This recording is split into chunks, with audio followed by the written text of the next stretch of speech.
Join us as we dive into global venture capital's perspective to explore investment trends and the future of the startup ecosystem. So it's the last panel of the day, and I can see some of you are quite excited about this panel. It's about fundraising after all. So cross-border investments is what we are going to talk about. And we were just discussing backstage about the mix of the speakers. So for instance, Anita here writes checks to the tune of about $3 million, $5 to $10 million. And Deepak, you write checks to the tune of $150,000, $200,000, about, approx? Yes. And what about you, Nakul? About 30 to 50 million. $30 to $50 million. So based on what size and what series you are targeting, you can keep your questions ready. You can direct them to the speakers, the relevant speakers at the end of the conversation. But now to start the conversation, Anita, I want to come to you first. Tell me a bit about what do you see in a company, in a founder, when you think about lending funds to them or investing funds in that company. What are the important criteria for you? Sure. It's great to be here today. Thank you for having me, DGEMS, and the whole team that's worked so hard. I'm with Celesta Capital. We are a deep tech fund. We're based in the Bay Area. We were founded in the Bay Area. And we've deployed across 4 funds over $1 billion. And we're now investing out of our 5th fund. And the 5th fund is also expanding into India. And so I returned to India. I grew up in Bangalore. I went to the States. I lived in the Bay Area for over 25 years, and I've returned to Bangalore. Last September, I spent a lot of my time on the ground here. I'm having a great time meeting all of the entrepreneurs and the full ecosystem. And so what we invest in is deep tech, and the way we define that is it's some pure innovation, science innovation, engineering innovation. We typically invest in Series A. But having said that, I'd say that we also, if we love the invention and we think that it's extremely special, we will go in at the seed stage, so don't count us out for that. Our check sizes are typically between $5 and $10 million, as Neha mentioned. And so what we typically look for in our companies is, obviously we look at the team. Team is really important. We want, credible founders that have some undue advantage in their space, so they've developed something that's incredibly novel. The second thing that we look for is, a product and some version of a product. Deep tech, it's very hard to have a fully formed product by Series A, so we look for some version of a product, some version of a prototype, but some proof that you're along the right path. And then all of the other boxes obviously need to be checked. We look for large markets. We look for, novel ideas. And one thing I would say that we are different in, and that ties really nicely back to DGEMS, is that we're very focused on building out the US-India corridor. And so we're looking for technologies and inventions that can be taken globally. And so not just things that can be applied to the Indian market, but, inventions that can be taken to the world from India. Very interesting. Deepak, I'll come to you next. Tell me a bit about what do founders need to know about global fundraising when they plan to structure their business? What are the important nuances that they should bear in mind for this? Great. Thank you. It's great to be here and see you all. Thank you for DGEMS for having us, and to Forbes as well. A little bit about Antler first, and then I'll answer the question. So we are the world's most active early stage investor globally. We are investing from Melbourne all the way to Sao Paulo and everywhere in between. We have more than 20 offices and regional funds, about 1,300 portfolio companies across the world operating sector agnostically across every industry and every capability. As I said, we are zero stage investors, and what that means is that our funds are writing the very first check in startups. You can sort of think about it as institutionalized friends and family at scale.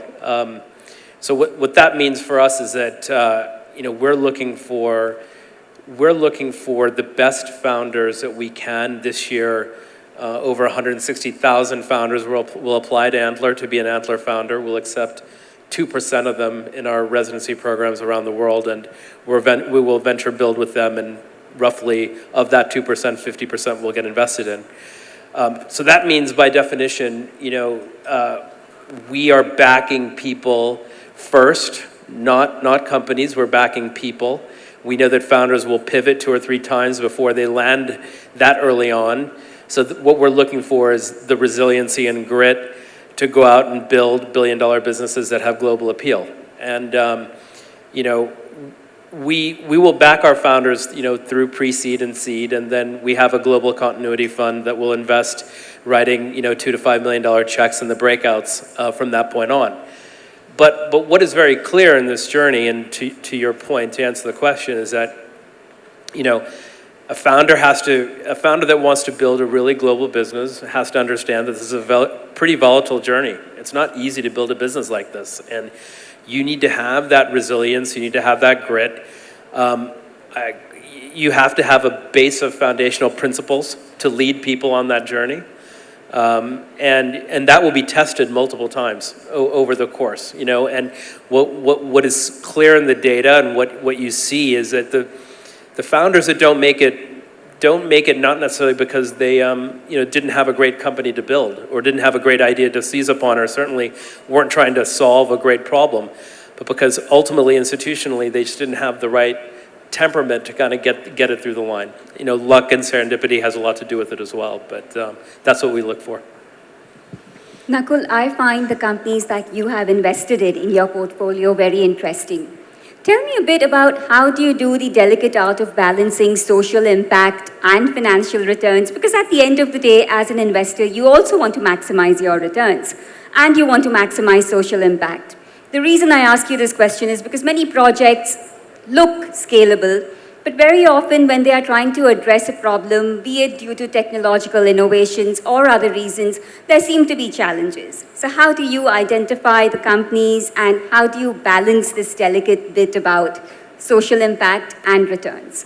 It's an interesting question. So at LeapFrog Investments, we do growth investing across global emerging markets. We do $30 to $50 million, and we focus on business quality first. Obviously, we focus on management quality, we focus on financial quality and strength.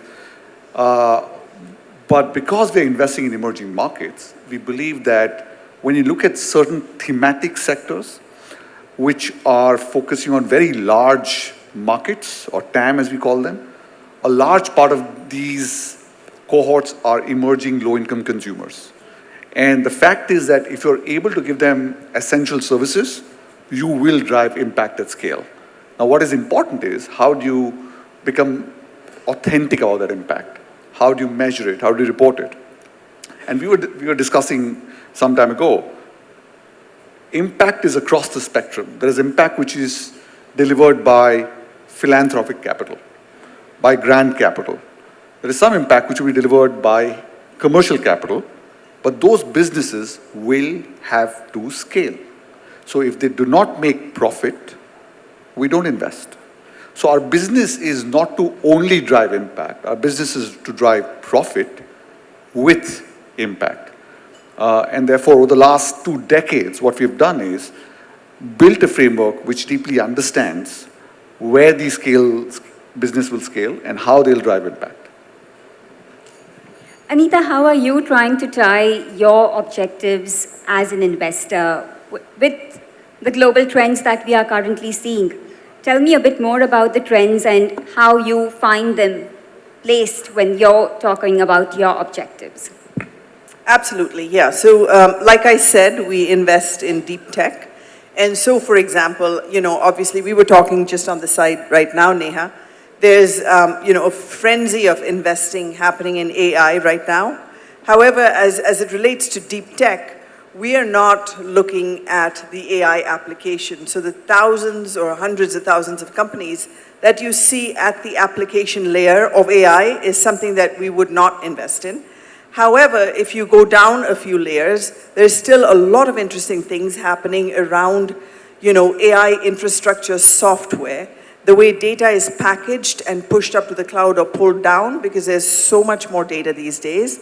We're also looking at things like, AI chips. We invested in several companies many, many years ago. So we've had our eyes on AI for, about 5 to 7 years, where we've invested in companies that will compete with NVIDIA, that do compete with NVIDIA.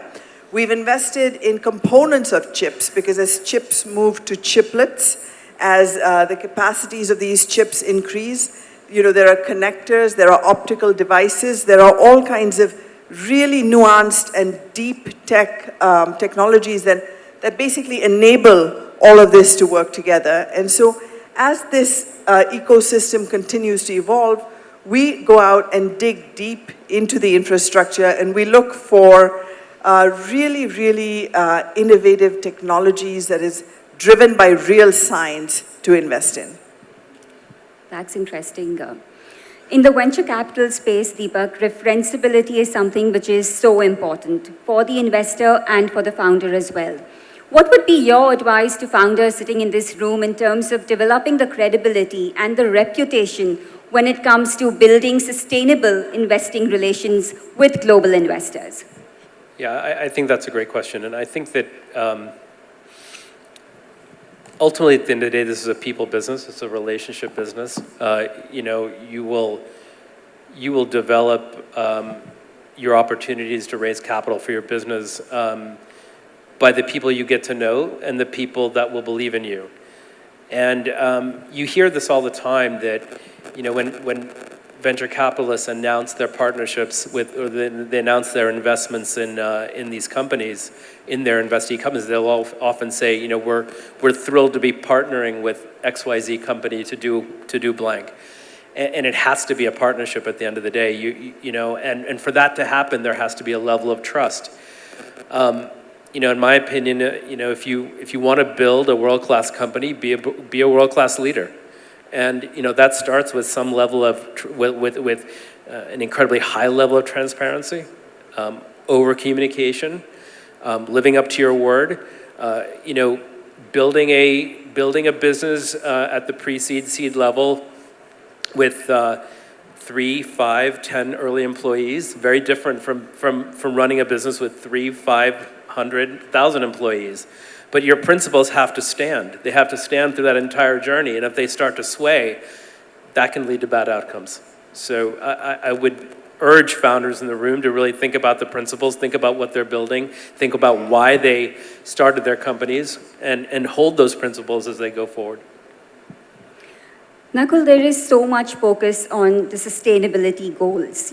Every company in one form or the other wants to work towards being a more sustainably attractive company for investors, because this is something that investors also look at.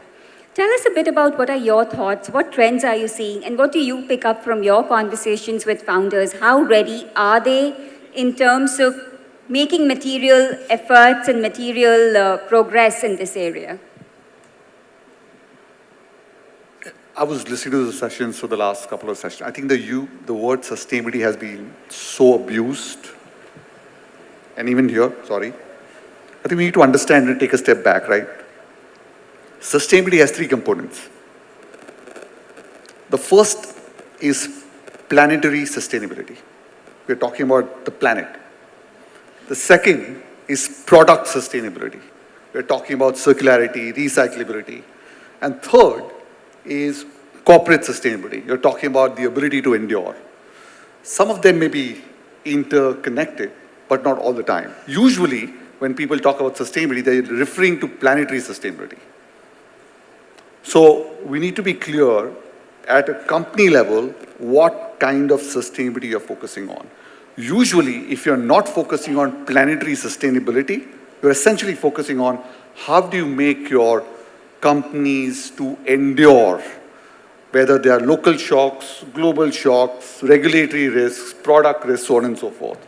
So I think in the minds of entrepreneurs, it's important to differentiate that. Planetary sustainability is usually everyone's collective effort. For example, we invest in companies that address climate change, which means that not only do they need to address corporate sustainability, not only do they need to address product sustainability, but they have to focus on planetary sustainability. right? So for us, all three matter. But for most of you, all three will not matter. And you don't have to take that ability as long as you're focusing on the second and third or 2 out of 3 and usually move towards a corporate, social, and responsible citizen. But sustainability is increasing and it may impact your business in different ways. It may impact your business from a risk perspective. If you are in a supply chain where resources are critical, it may impact your business from regulatory point of view. We are talking about, I'll give you a very simple example of straws. A couple of years ago when Starbucks stopped using straws, they anticipated regulations coming in. And therefore you had supply chain which was built around how do you address straws in different and compostable manners. I mean, our waste plastic bags were not compostable before. They are, but those are local businesses. So again, it is important to understand where sustainability impacts you because there is a cost to sustainability. And there is a cost at different levels. There's a regulatory cost, as I said. There is a best practice cost, and there is a capital cost. So if you want a certain amount of global capital, it'll come with certain obligations. So there are a number of nuances, and I would just urge everyone to deeply understand what they're focusing on. That's so interesting and an important point that you highlighted, which we should be more careful about when we are using the word sustainability. So I'll now open the floor for questions. If you have a question, please raise your hand. A mic will come to you.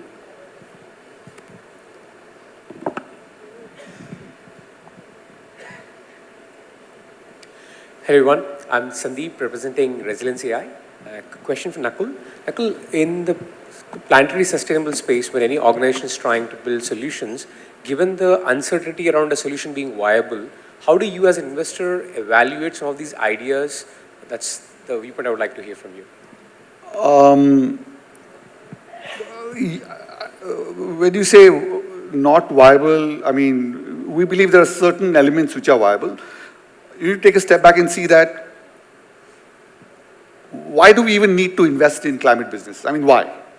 Right? Because climate is, the climate change is motivating societies to rethink globally how to generate power, how to grow our food, how to move around, and how to build cities. Because there are constraints on resources, right? Forget the moral side of it. And if you start thinking about that, there is a value migration that is taking place. So we are seeing that we need to address mobility from incumbent fossil fuel run to electrification. If that transition is happening, there are business models that will evolve where you will have investable approaches to take place. Many countries have local businesses. For example, waste. There are 2 or 3 companies here which do waste recycling. I think it is a phenomenal business model which has been existing for such a long time, and always the stakeholders have been changing. But now it is around the corner because cities will not survive if you don't address waste. Similarly, water. Similarly, mobility. Similarly, energy access. And similarly, green materials. Remember one thing. These businesses, in your minds, if you pay a green premium, then they are not investable. Because you're asking the consumer to choose on a moral framework. As long as that there is a green discount, it suddenly becomes a no-brainer. Which means that an electric two-wheeler is cheaper than a petrol two-wheeler. And therefore, you'll just go and buy electric. Doesn't matter because you're still going from point A to point B. Obviously, there are nuances of where will the charging come or how much the battery will last. So I believe that a certain business models already has a green discount, specifically in emerging markets like ourselves, because the denominator is very large. You can't do hundreds and thousands of two-wheelers in I don't know, a small country. Whereas you can do here because you're buying 17 million two-wheelers every year. We have time for one last question. Hi. Yeah, this is Sekhar, founder CEO of Cartoon Movie. I'm stepping down on the context. I'm trying to understand a little more basics. I heard about VCs interested in investing in industry-specific and technology-specific to the core, to the application layer, all those classifications I have seen. But for the first time, I'm hearing cross-border funding.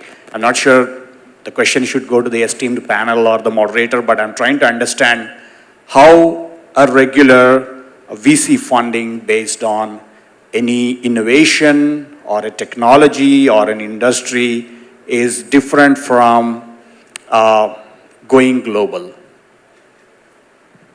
Anita, would you like to take that question? Yeah, I'm happy to answer that question. You know, evaluating a company, so for example, Celesta is very focused on the US-India corridor. And so we came to India because we started to see that the inflection, that deep tech, specifically deep tech, we're very focused on deep tech. Deep tech technologies were beginning to hit an inflection point in India. We were seeing really interesting companies, and I'll mention some of ours, like Agnikul, you know, we're seeing QuadGen, et cetera, several chip companies and other companies that are operating in space. We've just recently also closed an investment in a company that does blood tests for cancer. And so what we looked for here is really, if you think back to the wave of software from India for the world, we actually start to see that happening in deep tech. And so what we found was that there's really interesting pockets of science in India that has been developed with significant, like I'm talking about 10x, 20x, 30x, capital efficiency. Because, you know, we have many more PhDs, they don't cost as much, you have access to doctors, you have access to patients, you have access to hospitals to run trials. You can do everything much faster, 1/4 of the time. And so we were looking for novel science, but then at the end of the day, when we're evaluating this company, what we found is that if this science was applicable only to the Indian market, then as us VCs and for the return profile that we were looking, it didn't really apply to, you know, to invest in those types of products. And so what we did was we evaluated sciences that we could take to the world. And so we're finding in this specific case, again, you know, we have a CEO that's been in the United States, that worked in the pharma industry in the United States, that knows how to commercialize. And we have an incredible science team that's previously worked at the National Chemical Labs and Piramal, et cetera. And so that combination was magic because you could leverage the capital efficiency and the brains and the speed of India and the data of India, and you could also take it to commercialize globally. Did that answer your question? Yeah, absolutely. Thank you so much. Thank you. Yeah, thanks. Can I just add to what Please. Anita said? The other way to also look at it is the framework for businesses to go global is in 3 parts. First is the business has to be scalable and asset light, or it has to be standardized and repeatable, or it has to be in the knowledge or consultative sector. It cannot be in the heavy industry or asset heavy play, ideally. It cannot be culturally sensitive and localized in that nature. Or it cannot be regulatory facing, right? If you're doing government contracts, it's going to be very difficult to move out. Obviously, there are exceptions to this rule. So as long as you follow this big framework, then a lot of these things will, you know, evolve. Having said that, you can't say a local South Indian joint will not go global. We have seen one example, but you can't see that in many, many businesses. Thank you. I know there are a couple of more questions in the audience, but I'm really sorry we need to wrap the panel. We are completely out of time. You can connect with the speakers offline. They are around for some time. My apologies, but we are really running late. Anita, Nakul, Deepak, thank you so much for your time, for sharing your insights, and thank you, audience, and my apologies once again for not being able to take some questions. Thank you.